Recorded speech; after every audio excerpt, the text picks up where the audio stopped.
পিডিএফটি আসলে ব্যবহার করার মূল উদ্দেশ্য হচ্ছে যাতে আমি যেই ডকুমেন্টটি তৈরি করলাম সেটি অন্য কম্পিউটারে গেলে অনেক সময় ফন্ট এলোমেলো হয়ে যায়, ভেঙে যায়। আসসালামু আলাইকুম। আজকে PDF24 ক্রিয়েটর অথবা পিডিএফ কনভার্টার ব্যবহার সম্পর্কে একটু দেখাবো। কিভাবে আমরা আমাদের সফটওয়্যার থেকে বা ওয়ার্ড ডকুমেন্ট থেকে বা যে কোনো জায়গা থেকে আমাদের ডকুমেন্টগুলোকে পিডিএফ আকারে সেভ করতে পারি। তো তার জন্যে গুগল সার্চে আমরা এখানে PDF24 ডাউনলোড লিখে ক্লিক করার সাথে সাথে এই পেজটি চলে আসবে। এখান থেকে PDF24 ক্রিয়েটর ডাউনলোড এখানে ক্লিক করলেও এই পেজটি আসবে, অথবা এই পেজটির লিঙ্ক ডেসক্রিপশনেও দেওয়া থাকবে। এই পেজে এসে ডান পাশে ডাউনলোড ডেস্কটপ ভার্সন এখানে ক্লিক দেওয়ার সাথে সাথে এটি ডাউনলোড শুরু হয়ে যাবে। তো যেহেতু আমার এখানে ডাউনলোড করা আছে, আমি আর ডাউনলোড করছি না।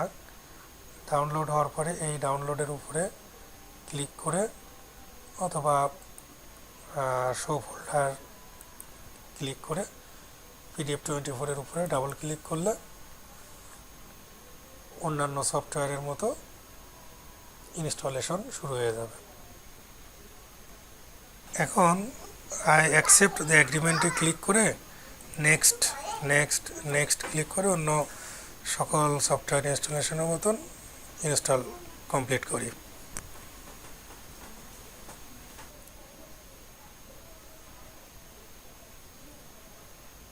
এখানে ফার্স্ট নেম এবং লাস্ট নেম দিয়ে নেক্সট ক্লিক করে PDF24 ইনস্টলেশন কমপ্লিট। এই যে PDF24 আইকন তৈরি হয়ে গেছে। এখান থেকে এসে এখানে অনেকগুলো ফাংশন আছে, অনেক কাজ করা যায়। পিডিএফ কনভার্ট করা যায়, পিডিএফ আকারে কম্প্রেস করা যায়। অনেক সময় পিডিএফ ফাইলটা অনেক বড় থাকলে সেটিকে ছোটো করা যায়, এখান থেকে করা সম্ভব। পিডিএফকে এডিট করা যায়, আনলক করা যায়, আর অনেকগুলো ফাংশন আছে। এটি আপডেট ভার্সন, এখানে অনেক ফাংশন আছে যেগুলো আপনি পরবর্তীতে দেখে নিতে পারেন। তো এখন আমরা এটিকে ক্লোজ করে দিই। আমরা যে কোনো ডকুমেন্টে যদি যাই, ধরে নিলাম আমার ডিজিটাল ইনস্টিটিউট ম্যানেজমেন্ট সিস্টেম সফটওয়্যারটি এখন আমি ইউজ করব। সেখানে আমি যদি কখনো এই পিডিএফ অংশতে সমস্যা মনে হয় তাহলে আমি ডাইরেক্ট পিডিএফ করতে পারি। যেখানে আমার প্রিন্টার প্রয়োজন, আমি প্রিন্টার নেই, তখন কি করব? আমি প্রিন্টার নেই, আমার ডকুমেন্টটাকে আমি পিডিএফ আকারে সেভ করব।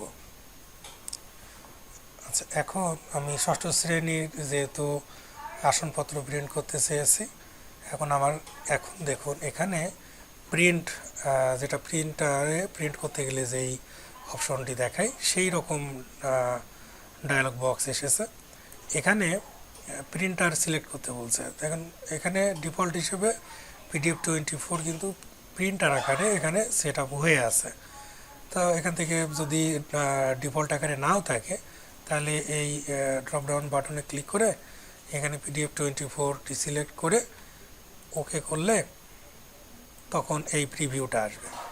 আর কখনো যদি প্রিন্টার ডায়ালগ বক্সটি না এসে সরাসরি এই পেজটি আসে, প্রিভিউ পেজটি আসে, সেক্ষেত্রেও সমস্যা নাই।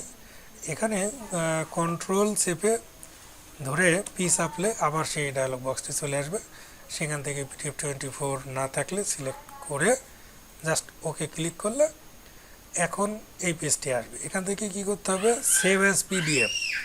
এখন আমি চাইলে আমার এই যে পেজটি আমি প্রিন্ট করতে চাচ্ছি, এই পেজটিকে আমি পিডিএফ আকারে সেভ করতে পারি, অথবা সেভ অ্যাজে গিয়ে আমি এটিকে পিএনজি আকারে, জেপিজি আকারে, যে কোনো ফরম্যাটে, এখানে অনেকগুলো ফরম্যাট আছে, যে কোনো ফরম্যাটে আমি সেটিকে সেভ করতে পারি।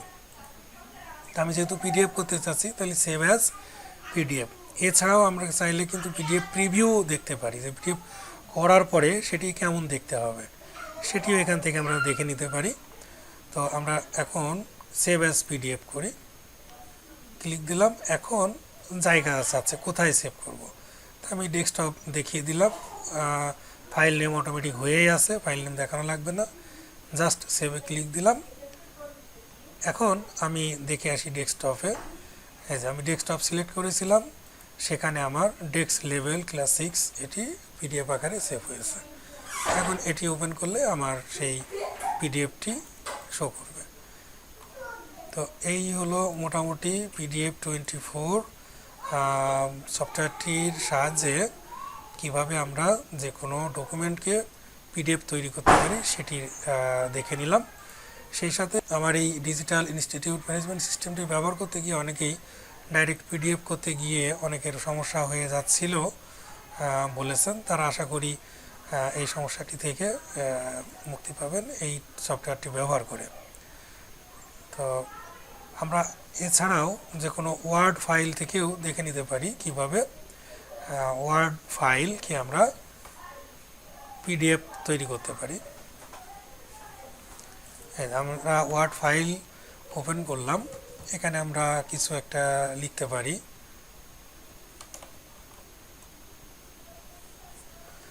আমরা একটু ফন্টটিকে বড় করে নেই।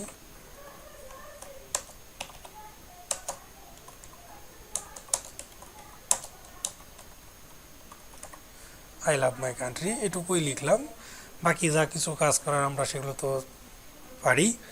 এখন আমি এটিকে এখন প্রিন্ট করব, অর্থাৎ কীভাবে প্রিন্ট করব, পিডিএফ আকারে। তাহলে আমি যথারীতি এখানে ফাইল থেকেও প্রিন্ট করতে পারি, অথবা আমি কন্ট্রোল পি চেপেও প্রিন্ট করতে পারি। দেখুন এখানে প্রিন্ট প্রিভিউ দেখাচ্ছে, এখানে কিন্তু ডিফল্ট আকারে পিডিএফ 24 প্রিন্টার হিসেবে দেখাচ্ছে। তো আপনার যদি ডিফল্ট হিসেবে না দেখায় তাহলে আপনি এখান থেকে চুজ করবেন, চুজ করে পিডিএফ 24কে দেখিয়ে দিবেন, ব্যাস। এরপরে আপনার পেজ সেটআপ যা কিছু যেগুলো আমরা প্রিন্ট করার আগে করি সেইভাবে সকল কাজগুলো করতে পারি। তারপরে প্রিন্ট, এখন কোথায় প্রিন্ট করব, দেখুন এখানে পিডিএফ 24 ব্লিঙ্কিং হচ্ছে। এটি ক্লিক করার সাথে সাথে এই উইন্ডোটি চলে আসলো। এখন এখানে আমি আবার ওই সেই একই কাজগুলো save as PDF, save as image, preview দেখে নিতে পারি, ইমেইল করতে পারি, কম্প্রেস করতে পারি, অনেকগুলো কাজ আমরা এখান থেকে করতে পারি। তাহলে আমি এখন এখান থেকে সেভ অ্যাজ পিডিএফ দিলাম। কোথায় সেভ করব, আমি ডেস্কটপে কি সেভ করব, লাভ দিয়ে এই নামটি দিলাম, সেভ করলাম।